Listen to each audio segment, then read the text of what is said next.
Aujourd'hui est jeudi, il nous reste quasiment presque 2 jours et demi avant de pouvoir insérer notre moment de sacrifice, un temps de quête de Dieu, un temps de consécration, un temps de mise à part, un temps de concentration où nous avons décidé de taire tous les autres canaux qui parlent, mais de nous focaliser sur Dieu, lui qui est notre source. Amen.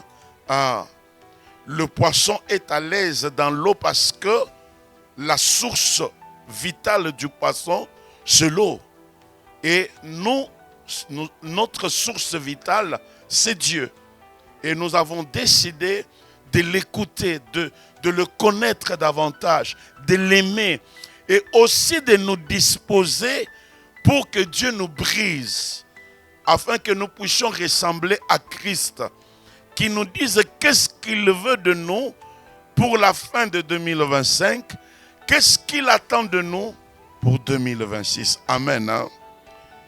Le grand thème autour duquel nous sommes en train de cogiter, il a été libellé à un verbe, à un mot, briller. Amen. Et d'ailleurs, c'était une suggestion du berger. Quand je suis venu, il m'a dit, papa, moi j'ai réfléchi un peu sur, j'avais réfléchi sur le thème qu'on devait avoir pour les 14 jours. Je te suggère ce thème, comment tu le vois? Et absolument que je le dis, nous n'avons pas à envier les grands forums, des grandes assises internationales, médiatisées, qui réunissent des milliers ou des millions de personnes, parce que ce que Dieu nous a dit, c'est des choses qui ont bâti notre homme intérieur et qui nous ont donné même la ligne pour 2026. Si vous étiez attentifs. Amen. Que ce soit le vendredi passé ou que ce soit aujourd'hui, mes interventions sont très spontanées. Parce que durant ces 14 jours, personnellement, moi, je n'avais pas prévu de prêcher. Amen. Je voulais écouter. Ça me fait aussi du bien d'écouter. Mais que Dieu soit loué parce qu'il est le maître qui contrôle les temps et les circonstances. Amen. Alors, j'aimerais aujourd'hui faire un trait d'union entre toutes les interventions. Amen. J'aimerais faire un trait d'union. Et j'aimerais commencer par vous poser une question avant de vous dire ce que moi j'ai à cœur de partager avec vous ce soir. Est-ce que durant ces 2 semaines qui vont finir dimanche, est-ce qu'il y a quelqu'un, je ne parle pas d'une parole d'encouragement, est-ce qu'il y a quelqu'un qui a reçu un message de la part de Dieu? Est-ce qu'il y a quelqu'un qui a reçu une révélation de la part du Seigneur? Est-ce qu'il y a quelqu'un à qui Dieu a parlé, soit te concernant? Si c'est très personnel et privé, tu pourras me voir aussi en privé. Mais si ça peut édifier les autres, tu nous le dis. Si c'est concernant l'église aussi, tu nous le dis. Est-ce qu'il y a quelqu'un qui a reçu un message particulier? Amen. Que Dieu soit loué. On peut acclamer le Seigneur.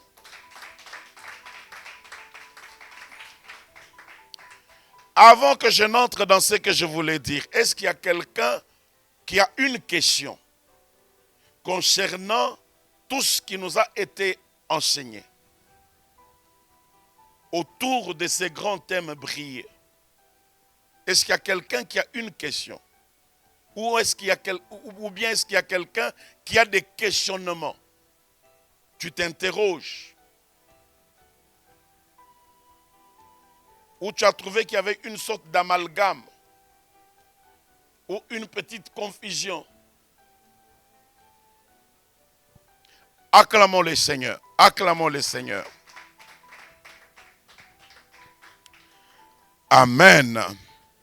Bienvenue à ce grand programme où Dieu a décidé durant 14 jours de nous amener en hauteur et de nous garder là-bas. Amen. Pour que désormais nous marchions selon lui et non selon nous. Amen. Alors, ce soir, j'ai réfléchi sur tout ce qui nous a été dit et je voudrais à partir de ces deux versets clés sur lesquels presque tous sont revenus, aborder ce petit thème autour duquel j'ai réfléchi. Qu'est-ce qui nous empêche? Qu'est-ce qui empêche le peuple de Dieu de s'élever, d'être éclairé? Ça, c'est la première question. Le deuxième raisonnement, qu'est-ce qui empêche? Qu'est-ce qui m'empêche? Qu'est-ce qui t'empêche? Qu'est-ce qui empêche le peuple de Dieu d'être le sel de la terre et d'être la lumière du monde? Amen. On va réfléchir tous ensemble et puis après, je vais insérer ces moments. Prenons les deux versets clés qui ont constitué le socle ou le soubassement de ces moments. Vraiment, nous avons été bénis. Nous avons vraiment été bénis. Qui était connecté hier, qui ont suivi la servante de Dieu, Mamie? Comment vous avez vécu ça? Tu as suivi aujourd'hui? Toi qui as suivi aujourd'hui, comment c'était? Même en rediffusion, c'était aussi bien? Ah, ok. Prince, comment toi tu as vécu ça? Hein? Amen, hein? Ah. Vous avez vu que, je ne sais pas si vous avez remarqué, elle n'était pas à 100%. Ah, il n'était pas à 100%. Si vous avez remarqué, quand on priait, elle toussait beaucoup.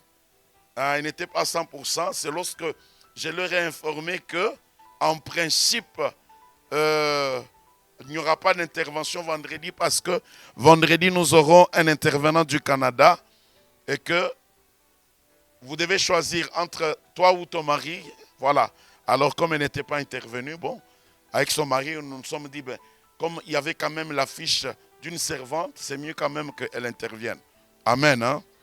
Alors, est-ce qu'on peut acclamer le Seigneur pour tous les intervenants, pour toutes leurs particularités, toutes les grâces que nous avions pu recevoir de leur part? Je vous dis la franche vérité, il y a des briques qui ont été posées dans notre vie. Amen. Hein? Ah, ne perdez pas ce rythme, ne perdez pas cette allure. Alors prenons le premier verset. Je disais donc pour ceux qui viennent de nous rejoindre que mon intervention de ce soir fera un trait d'union entre toutes les prédications qui nous ont été données depuis la semaine passée. Alors, le premier verset autour duquel nous avons cogité, il est dans Ésaïe 60.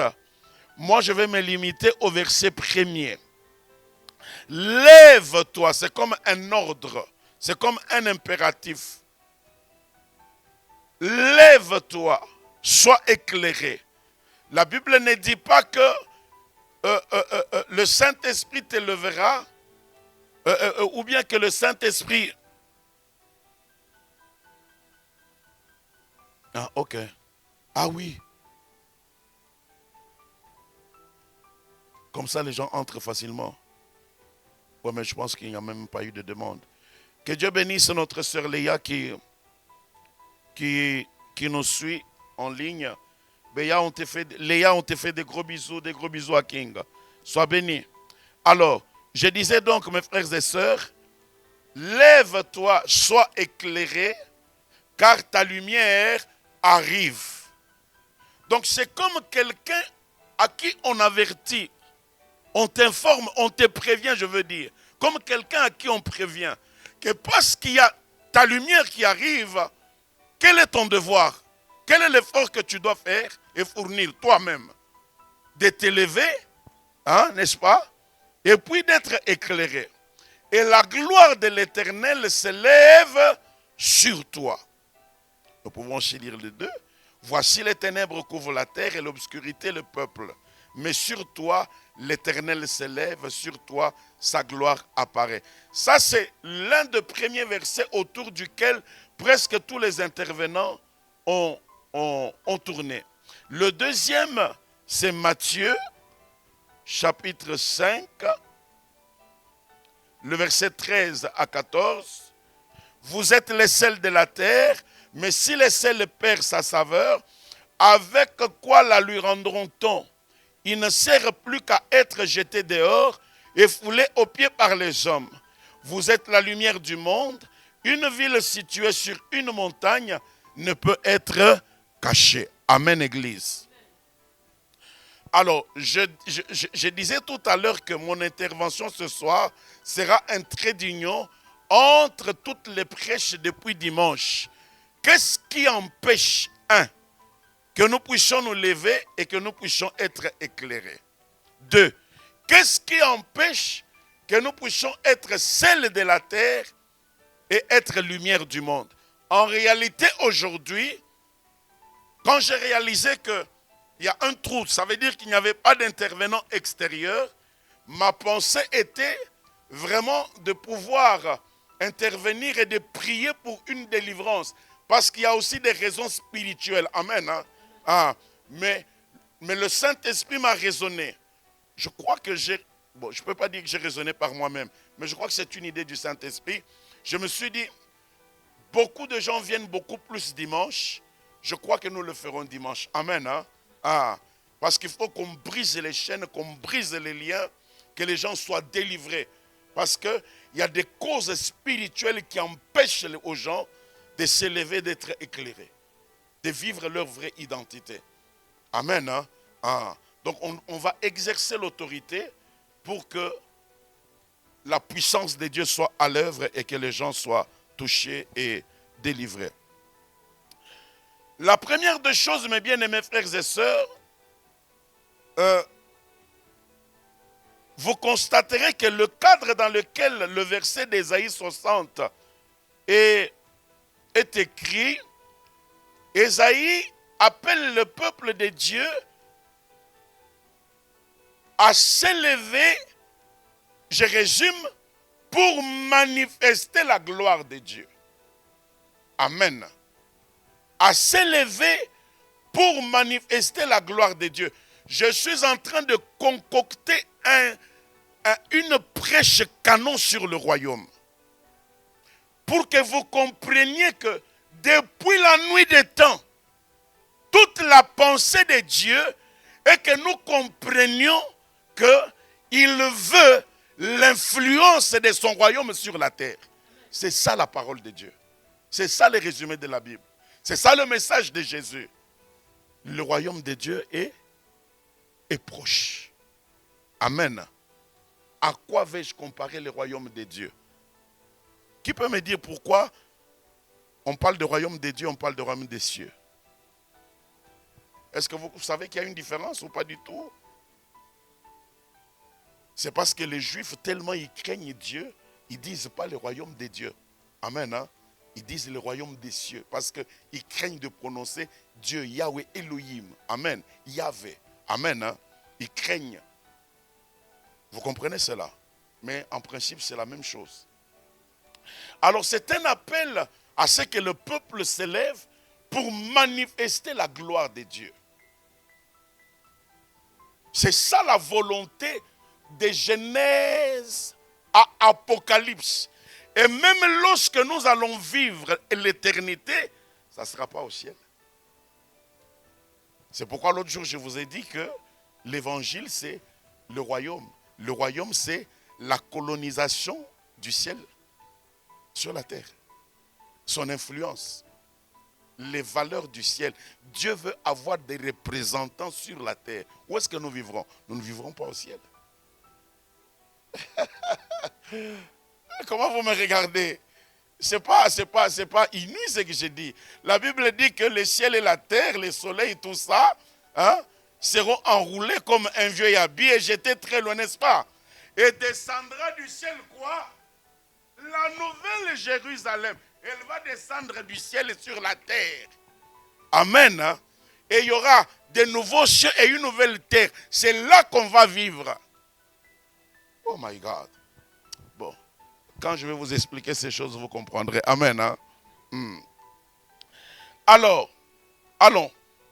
Qu'est-ce qui empêche que les gens s'élèvent et que les gens soient éclairés? En ce qui concerne ici, Ésaïe, un prophète majeur, un prophète messianique.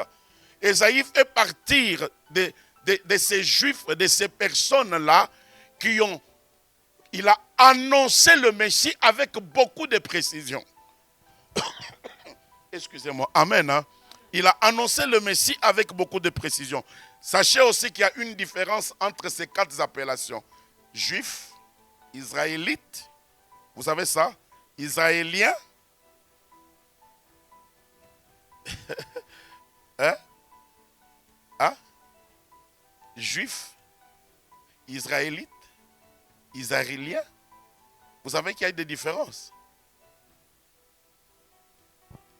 Suivez cet enseignement que je donnerai, vous serez bénis. Amen. Hein? Alors, la première des choses qui empêche que le peuple s'élève et soit éclairé, la première des choses vraiment, mes frères et sœurs, qui constitue un ennemi de Dieu, comme il le dit lui-même, toujours dans Ésaïe, il dit que non, mes oreilles ne sont pas dures pour entendre, ni ma main moins courte pour agir, mais qu'est-ce qui me retient, c'est quoi? Nos péchés. Depuis la nuit des temps, la seule chose qui s'est placée entre Dieu et son peuple, comme des zones d'ombre, comme empêchant la communion, comme brisant le pont, c'est le péché. Amen. Excellente auditrice, fille et fils de la source de vie, profitez de ce souffle que Dieu nous a donné, qu'il est en train de nous donner en cette période de jeûne pour rompre catégoriquement avec le péché. Demandez que Dieu te brise, que tu sois vraiment un produit travaillé par le Seigneur à la montagne. Parce que les pierres qui ont aidé à la construction du temple n'ont pas été taillées dans la ville. Elles ont été taillées à la montagne. Ça veut dire que quand elles étaient taillées, personne n'en connaissait. Personne n'était présent. Dans le silence, dans l'anonymat. Alors que les gens ne savent pas prendre des décisions, travaillent sur la faiblesse qui tout le temps te tire vers l'arrière et t'empêche de manifester la gloire de Dieu. Est-ce que vous me suivez? Ah. Le péché constitue une grande tache d'huile. Souvenez-vous de Christ à la croix, parce qu'il est devenu péché et qu'il a porté sur lui les péchés de l'humanité.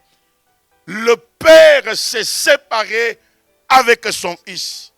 Et Jésus a dit, Eli, Eli, lama sabachthani. Mon Dieu, pourquoi m'as-tu abandonné? Parce qu'il ne pouvait plus cohabiter avec le péché. Sache-le que partout où tu es, partout où tu iras, tu es le temple du Saint-Esprit.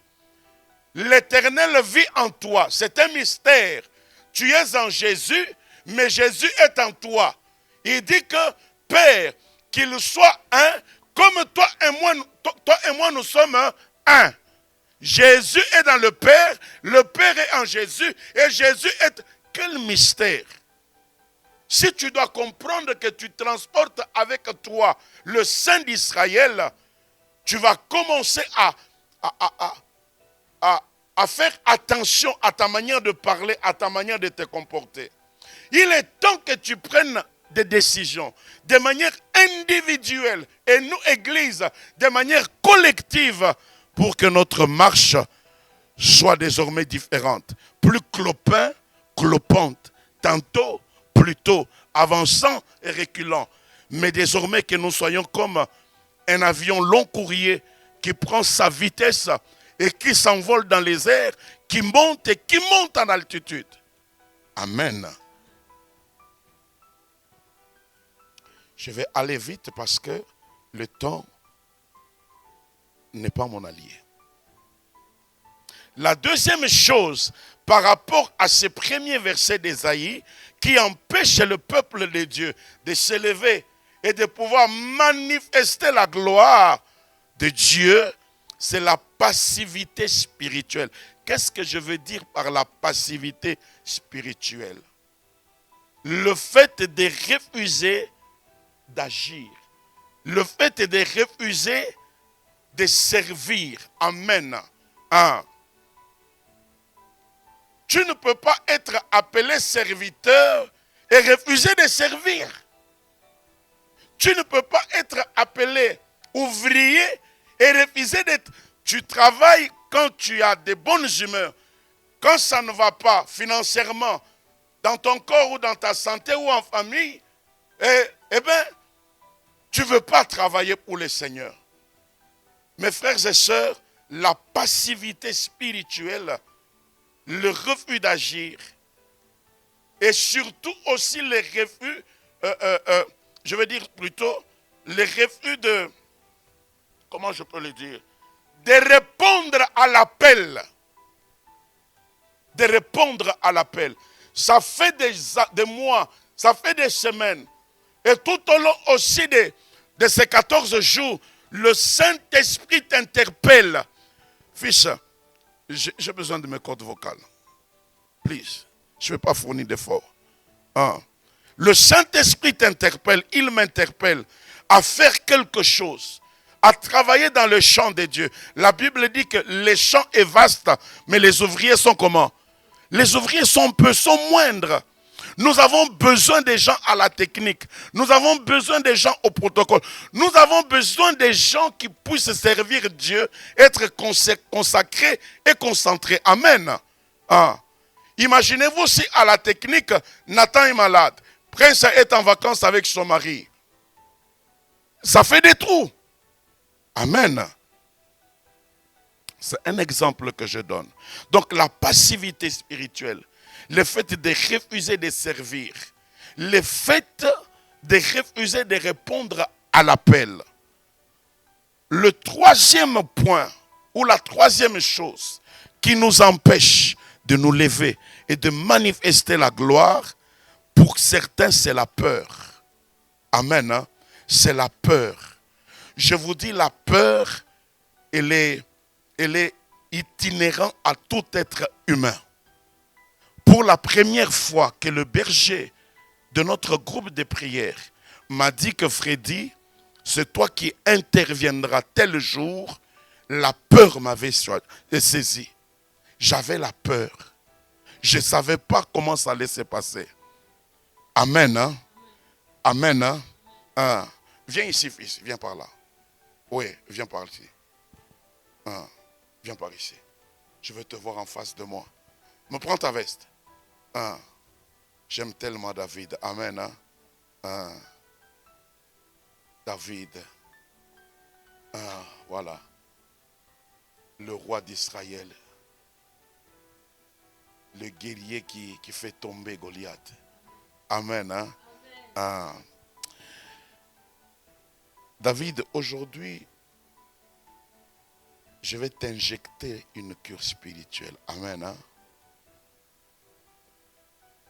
Et qui dimanche va changer totalement toute ta vie. Il y a des choses qui se manifestent dans ta vie sur le plan de ton corps qui peuvent être attribuées à des maladies, qui peuvent être attribuées à une faiblesse. Mais le Seigneur vient de me dire que ça tire leur origine d'une influence ténébreuse. Oh my God, aujourd'hui, le Seigneur va te délivrer. Amen. Aujourd'hui. Et dimanche, je vais te oindre de l'huile et je vais déclarer la fin et la cessation de cette influence sur ta vie. Amen. Hein? Oh my God. Ce qui empêche le peuple de Dieu, qui t'empêche de foi, de s'élever, d'être éclairé et de manifester la gloire, des fois c'est la peur. Amen. Hein? C'est la peur. La différence qu'il y a entre un peureux et un courageux, d'abord, le point commun, c'est que tous ont peur. Le poltron a peur. Le courageux aussi a peur. C'est le point commun. Mais la différence qu'il y a entre les deux, c'est que les courageux, malgré le fait qu'il a peur, il avance. Il continue. Amen. Hein? Mais le poltron, quand il a peur, il s'arrête. Il y a deux personnes qui ne réussiront jamais dans la vie. ceux qui commencent quelque chose, mais qui n'arrivent jamais à la fin. Et ceux qui ont de bonnes pensées, mais jamais qui n'ont commencé à mettre en pratique ces pensées-là. La peur. Des fois, pour les uns, ce n'est pas la peur, pour les autres, c'est le découragement. Le découragement peut empêcher les gens à s'élever pour manifester la gloire de Dieu. Amen. Le découragement. Quand tu es découragé, je ne sais pas par quelle situation, par quel événement, cela peut t'empêcher de t'élever pour manifester la gloire de Dieu. Israël a épinglé un aspect, il a dit que dans la parabole du semeur, le semeur, lui, avait la semence. La semence n'était pas mauvaise, mais ce sont les terres, les personnes qui reçoivent la semence. Amen. Parmi les personnes qui reçoivent la semence, il y a une terre rocailleuse, je pense. Des personnes qui reçoivent la parole de Dieu, mais les soucis du siècle présent étouffent cette parole et ils perdent totalement la course. Le découragement peut faire partie des soucis qui nous habitent. Quand tu es découragé, tu n'as pas envie de servir.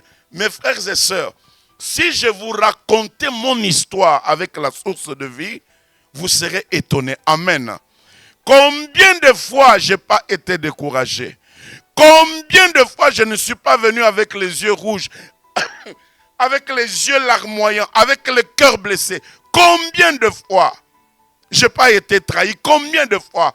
Mais ça ne m'a pas empêché de prêcher, ça ne m'a pas empêché de servir. Amen.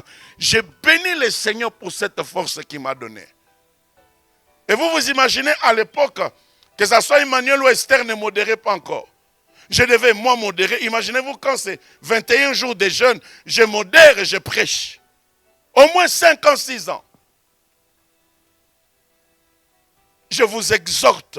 Et moi, quand je le faisais, si on met 8 ans en arrière, ça fait à peine 49 ans, je crois, 49 ans, 48 ans. Mais toi, peut-être, tu n'as pas encore la moitié de ce que moi j'ai comme âge. Amen. Donc, tu dois manifester le courage et la force. Tu dois servir Dieu tout en impact. Au fait, mes frères et sœurs, on ne sert pas Dieu pour prouver les gens. On ne sert pas Dieu pour que le pasteur t'admire. Mais ce que tu devrais faire pour lui là, sois seulement fidèle. Souvenez-vous de ce qu'on disait hier ici avec Israël. Quand on parlait des différents orateurs qui sont intervenus. Que des gens n'ont jamais vu sur YouTube. Que des gens ne connaissent pas sur le net. Les gens sont focalisés sur des pasteurs extraordinaires. Des grands hommes de Dieu comme on les appelle. Dès qu'il finit de prêcher, déjà quand il est en ligne, il a 16 000 vues. Quand il est en ligne, il finit de prêcher, ça va à 54 000, 150 000 vues. Mais je vous ai dit que Dieu a dit à Élie, c'est la stratégie de Dieu de faire. Il a dit, je me suis réservé 7000. 7000 que Élie ne connaissait pas. Imaginez-vous la population de ce temps-là. Vous serez étonnés que certaines célébrités dans l'évangile ne recevront pas de couronnes d'or, alors que des hommes de Dieu qui sont au village, dans des contrées lointaines, qui ne sont même pas connus sur les médias, recevront des couronnes. Vous serez étonnés. Arrêtez de servir Dieu pour des influences extérieures. Amen, Église. Soyons fidèles dans les petites choses et Dieu nous donnera les grandes. Soyons fidèles. Dieu veut des serviteurs fidèles. Fidèles. La fidélité. Ce que tu dois faire, est-ce que tu le fais fidèlement, avec bon cœur, sans murmure? Quand on te donne une tâche, est-ce que tu l'accomplis fidèlement? Sans que tu contestes dans le dos du pasteur ou de ton responsable de département qui t'a confié la tâche. Et ça, c'est encore une plaie que je dois soigner ou que le Seigneur doit soigner à l'église. Ça, le Saint-Esprit m'en a parlé. Je parlerai du respect de l'autorité établie. Amen. Oui. Quand quelqu'un est établi, il peut être moins âgé que toi, il peut être moins instruit que toi, mais quand Dieu l'a établi, ton chef dans un département ou à l'église, tu lui dois du respect et de la considération. Sinon, vous serez maudits, mes enfants. Le royaume de Dieu fonctionne avec le respect, l'obéissance et la soumission à l'autorité établie. Amen. Oui. La peur, le découragement. Une autre chose qui fait que les gens ne s'élèvent pas pour manifester l'autorité, on nous l'a dit sous plusieurs formes et je le reprends. Quand j'ai résumé le message du serviteur Israël, j'ai dit que Dieu nous a communiqué une identité. Il a dit que nous sommes sel et nous sommes quoi? Lumière. C'est une identité. Quand tu ne sais pas comment tu t'appelles, tu pourras répondre de n'importe quel nom. Si tu ne sais pas qui tu t'appelles. Et l'une des choses qui fait défaut au niveau des enfants de Dieu, c'est l'identité. Quand tu ne connais pas le manque d'identité, quand tu ne connais pas ton identité, tu ne vas pas t'élever pour manifester la gloire de Dieu. Et l'une des choses que Jésus avait maîtrisées, il n'y a personne qui a autant déclaré son identité comme Jésus. Amen. Oui. Il dit, je suis le cep.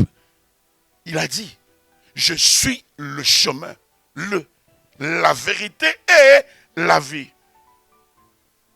Il dit, je suis la porte de l'enclos, la porte des brebis, par laquelle passent les brebis. Est-ce que vous comprenez cela? Il savait qui il était. Et même lorsqu'on l'arrête et que Pilate lui pose la question, es-tu le roi des Juifs? Il lui rétorque, tu l'as dit. Et d'autres écritures précisent en disant, il répond à Pilate, tu me le dis de ton propre chef ou quelqu'un d'autre te l'a révélé? Je le suis. Amen. Hein? Il savait qui il était. Mais si toi et moi, on nous pose la question, qui es-tu? Peut-être que tu te limiteras à dire, je suis Freddy. Peut-être que je me limiterai à dire, je suis le pasteur Freddy. Mais est-ce que c'est ça mon identité complète? Je ne suis pas que Freddy. Je ne suis pas que le pasteur Freddy. Ça, c'est une tâche. J'administre une église. Amen. Mais je suis chrétien. Je suis lumière du monde. Je suis le sel de la terre. Amen. Je suis la tête et je ne suis pas la queue. Vous comprenez? Quelle est ton identité? Le manque d'identité fait que tu ne sauras pas t'élever pour manifester la gloire. Vous vous souvenez de l'histoire de l'aigle qui est tombé parmi les poussins ou bien les canetons. Voilà. Vous vous souvenez de l'histoire? Qui se souvient? Qui s'en souvient? À peu près. Voilà.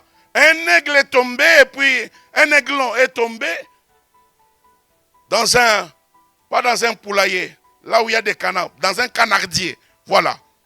Là où il y a des canards, ok? Il y a la maman canne et puis il y a le papa canard qui est là et puis des canetons. Cet aiglon-là est tombé dans un canardier. Je ne sais pas si ça s'appelle comme ça, mais vous comprenez ce que je dis. Alors, tout le matin, la maman canne vient vers les canetons et puis les canetons sont derrière la maman canne. L'aiglon aussi derrière la maman canne. Oui, en train de suivre. Oui, allant à gauche, à droite. Oui. Quand la maman canne sort avec les canetons, l'aiglon aussi derrière. Les canetons derrière maman canne. Oui, en train de la suivre. Pendant qu'ils étaient à l'extérieur en promenade, un aigle passait par là, ou une maman aigle passait par là, comme l'aigle a 8 fois plus de vision que l'être humain, il a vu depuis le ciel où il était. Oh! Mais ça, c'est pas mon bébé perdu. L'aigle va lancer un cri d'aigle. Et pour la première fois, cet aiglon-là va soulever sa tête pour regarder où ça? En haut, au ciel. Parce que de tous les temps, il avait sa petite tête en bas, comme un caneton en train de bêcher, de chercher la nourriture en bas. Jamais il n'a levé sa tête en haut. Et quand il lève sa tête, il voit un oiseau de la même nature que lui. Il regarde, il se regarde. Il regarde les canetons, il regarde la maman canne, il regarde le papa canard, il regarde l'aigle, il se regarde. Il dit non, non. Et tout d'un coup, il fait quoi? Il commence à battre ses ailes. Il dit, si ma mère, si mon père est là, c'est que moi aussi je peux arriver là. Amen. Hein? Qui es-tu? Quelle est ton identité? Comment tu t'es défini? Ce n'est pas parce que tu ne déroules pas les versets comme Emmanuel, comme le serviteur Israël, comme le pasteur Freddy. Ce n'est pas parce que tu ne déroules pas le verset que tu es moins chrétien. Amen. Hein? Tu es chrétien. Et c'est une identité. C'est une valeur. Le fait d'avoir Christ dans notre vie, c'est une valeur ajoutée. C'est une plus-value. Christ est notre TVA. Oh my God. Est-ce que quelqu'un me suit? Qu'est-ce que j'ai encore écrit ici? Une autre chose qui nous empêche de nous lever et de manifester la gloire, c'est un sujet qu'a donné ma fille Princia, c'est l'ignorance de la parole. Profitons de ces temps où la chair est en train de baisser d'intensité, où notre esprit devient sensible et flexible à l'esprit de Dieu, à la présence de Dieu, pour pouvoir méditer la parole. Amen. Hein? Amen. Méditer la parole. Excusez-moi.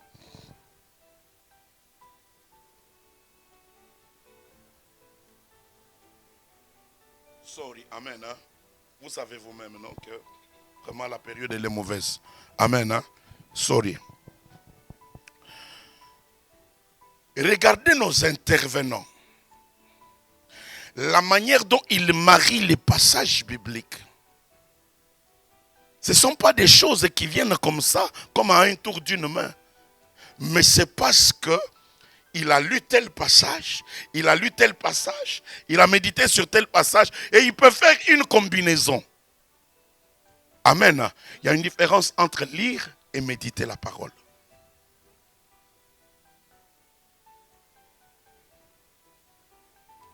L'ignorance de la parole. Et Jésus, le Seigneur est clair là-dessus. Il dit, ce qui détruit mon peuple, c'est quoi? Ce n'est pas parce qu'il y a beaucoup de démons. Ce n'est pas parce qu'il y a beaucoup de sorciers. Ce n'est pas parce qu'il y a beaucoup des Illuminati. Ce qui détruit le peuple, ce n'est pas parce qu'il fait trop froid.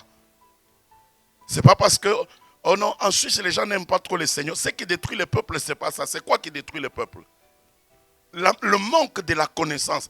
Connaissance et lumière tirent leur origine du même mot. Amen. Hein? Oui. C'est pourquoi on parle d'illuminati. Ça veut dire connaissance. Ils ont plus de connaissances que les autres. Il faut être illuminé, la connaissance. Et souvent nous connaissons cette partie du verset qui dit « Mon peuple est détruit parce qu'il lui manque la connaissance ». Mais il y a une virgule. Où il y a un verset qui suit qui dit « Parce que tu as rejeté la connaissance ». Oh, vas-y, cherche ça et tu lis. Osée 4.6. C'est 4.6 ou bien 6.4? Ça doit être 4.6. 4.6.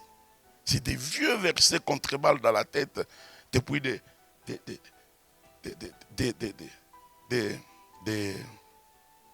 années. Merci. Vas-y.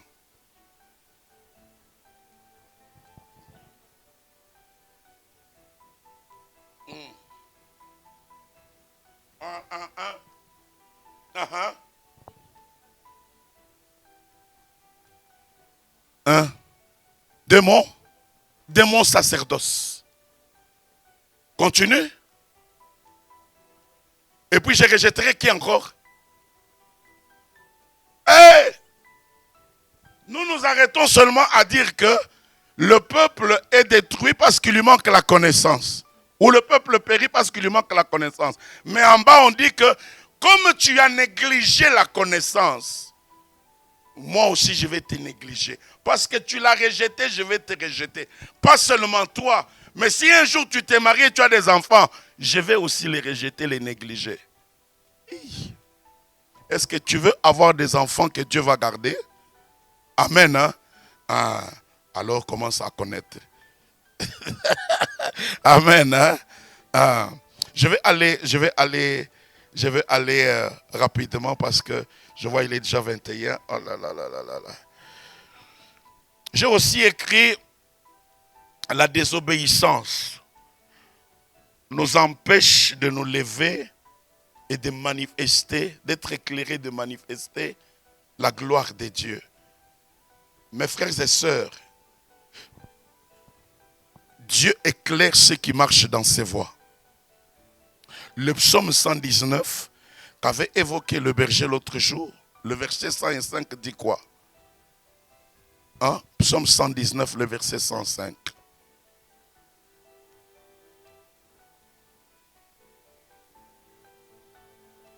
Je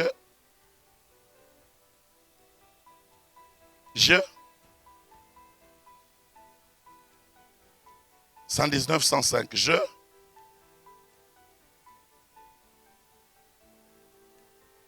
119, 105. Oh. Ta parole, hein? Ta parole est une lampe où? À mes pieds. Et puis 105, pas 15. C'est 15 ou 9 qui doit être, je sais ta parole. Hein? C'est 105. 105 dit quoi? Ta parole est une lampe qui éclaire mes pas. Oh, mais je voulais expliquer, mais cette version, elle explique bien. Ok? Ta parole est une lumière qui éclaire mes pas. Une lampe qui éclaire mes pas. Ça veut dire aujourd'hui, elle m'éclaire. Et pour le reste de ma vie, elle fait quoi? Elle va continuer à m'éclairer. Amen. Hein? Ah. Donc, la désobéissance.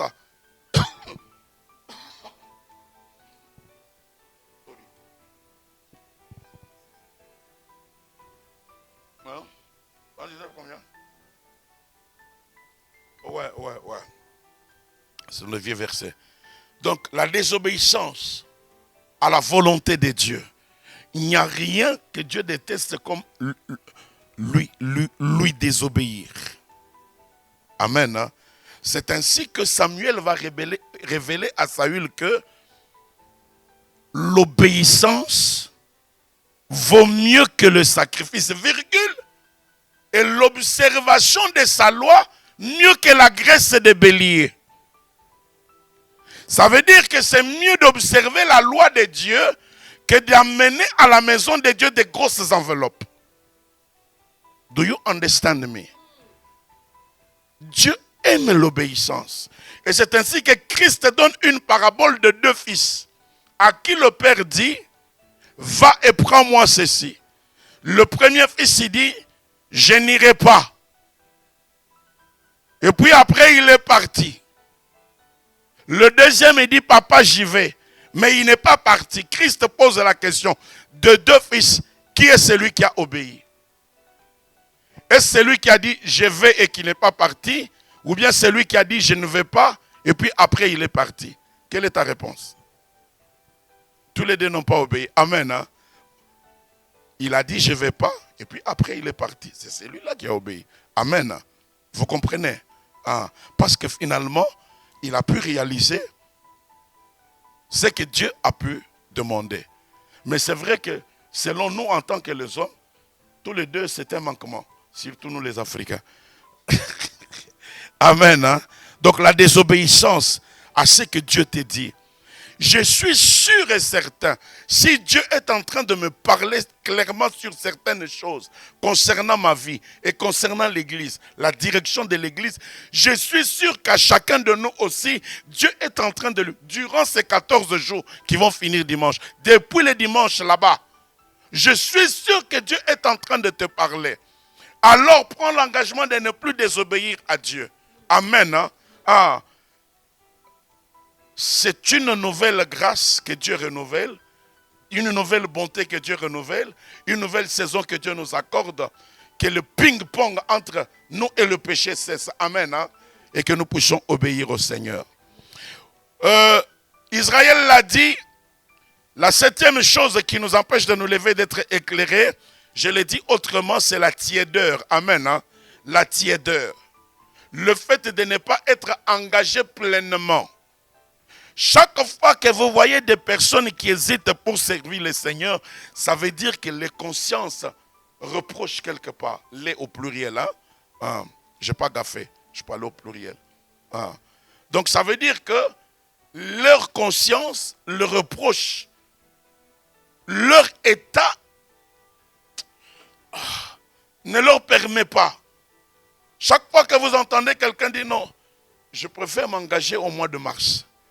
Ça veut dire que quelque part, il y a quelque chose qui l'empêche. Amen. Oui, oui. Et quand quelqu'un vous dit comme ça, il faut les laisser. Il faut les laisser qu'ils finissent avec la chose. Mais toi qui veux finir la chose au mois de mars, si Christ revient en janvier, tu es cuit. Donc, ne pas s'engager pleinement. Maintenant, je passe au deuxième verset parce qu'il est déjà 27 et je n'ai que 3 minutes. Je vais aller rapidement. Le deuxième verset autour duquel nous avons cogité, qui nous a été donné déjà par le berger dans sa première introduction et sur lequel presque tout le monde est revenu. C'est comme un peu la plate tournante de ce grand thème. Nous sommes la lumière du monde et nous sommes les sels de la terre. Amen. Hein? Qu'est-ce qui nous empêche d'être le sel de la terre et d'être la lumière du monde? J'ai trouvé que la première des choses, ce n'est pas par ordre d'importance, ok? Mais l'une des choses qui nous empêche, c'est lorsqu'on mène une double vie. Amen. Hein? Lorsqu'on mène une double vie, on est face A à l'église ou à la maison et on est face B ailleurs avec ses proches et ses amis. Souvenez-vous, je vous ai parlé de l'histoire de cette petite fille qui, lorsque ils sont retournés à la maison, elle a dit à sa maman, « Maman, mais pourquoi Oh, Yaya, incline encore un peu ta tête comme ça. Tu me rapproches là. Oh, amen. Donc, il venait de l'église. Alors, elle dit à sa maman, maman, non, qu'on prenne nos matelas et qu'on reste à l'église. Maman lui pose la question, mais pourquoi tu veux qu'on reste à l'église? Elle dit, mais papa est tellement gentil à l'église. Mais ici à la maison, c'est un méchant. Amen. Hein? Lorsqu'on a une double vie, lorsqu'on est hypocrite, Matthieu 23, le verset 27. Lorsqu'on a une face à l'église et une autre ailleurs, ça va t'empêcher d'être le sel et la lumière du monde. Et les gens vont se servir de cette double identité-là comme un obstacle qui va les empêcher à te suivre, toi qui suis Jésus. Amen. Hein? Je vais aller rapidement puisqu'il est 29. Lorsque quelqu'un a compromis sa foi, ok, ça veut dire que lorsque tu cherches à plaire au monde, Jacques 4, le verset 4, tu cherches à plaire au monde plutôt qu'à plaire à Dieu. Souvenez-vous des apôtres, ça doit être au 5e chapitre, je pense, quand on les a arrêtés et on les a interdits. Ne parlez plus au nom de ces Jésus-là. Pierre, dès qu'on les a relâchés, il a bravé la menace, il a dit, jugez-en vous-même. Devrions-nous obéir aux hommes plutôt qu'à Dieu? Vous comprenez? Ne cherchez jamais à faire plaisir aux hommes. Quand il va falloir choisir entre la vérité et les hommes, prends la part de la vérité. Quand il va falloir choisir entre la volonté de Dieu et tes plaisirs, choisis la volonté de Dieu. Amen. Hein? Ne compromets pas ta foi. Sinon, ça va t'empêcher d'être le sel et la lumière du monde. Et tu seras sans impact. Amen. Hein? sans impact. Comme on nous l'a dit ici par Israël, le sel qui est appelé à saler, il devient sans saveur. Sans impact. Chrétien comme tout le monde. Mes enfants, je veux que les enfants qui sont issus de mon sein, que Dieu m'a donné, je veux que vous puissiez briller. Je le déclare et je le décrète. Sors de la distraction et du sommeil. Lève-toi et sois éclairé. Brille et va très loin. Amen. Marque ta génération. Va très loin. Là où moi je ne suis pas arrivé, fais plus que moi. Amen. Je veux que les enfants qui vont sortir de cette église dirigent des grandes églises. Amen.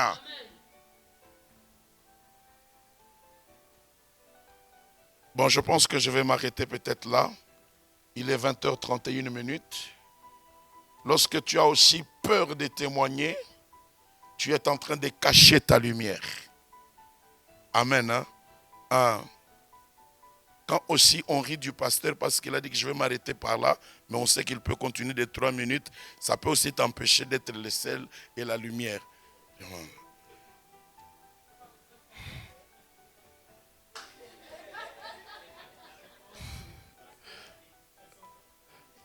Amen. C'est le psaume 322. Amen. Donc avoir peur de témoigner Jésus-Christ. N'ayez pas peur. Témoigne de Jésus.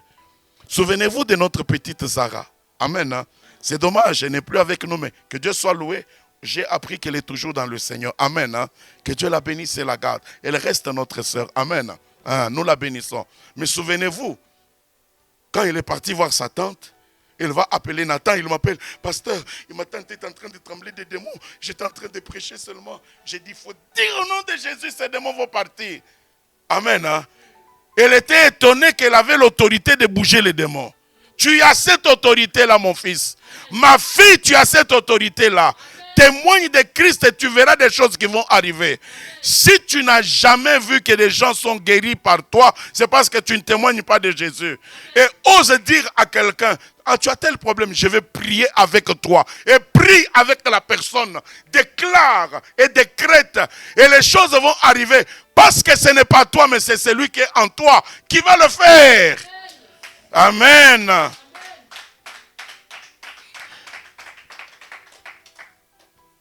Là, vraiment, je m'arrête. Les 4 autres points à suivre. Amen. Voilà, c'est un temps de sacrifice. Je ne vais pas user de votre temps, de votre patience. Nous allons prier pour que ces choses qui nous empêchent de briller soient loin de nous. Qu'elles soient vraiment